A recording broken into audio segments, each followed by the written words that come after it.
Hapa ni Wamba, Samburu East. Leo ni siku ya lorry milioni.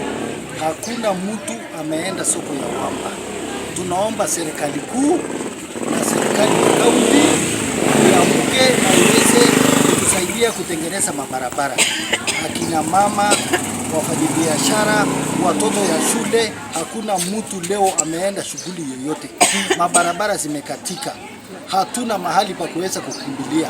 Tunafanyeni haraka tafadhali. Huko Lerata lori ilichukuliwa na maji, watu wakaokolewa na helikopta. Hapa Wamba hakuna mtu ameenda kazi. Tafadhali serikali, fanya haraka.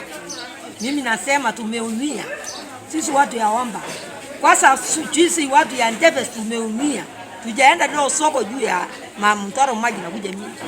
Hiyo kasi tumelilia watu, tumepiga nini? Sasa tumeumia kabisa. Tunalilia sasa serikali angalia msamaha atupatie sisi tafadhali. Msaada yote akuje kuokoa sisi.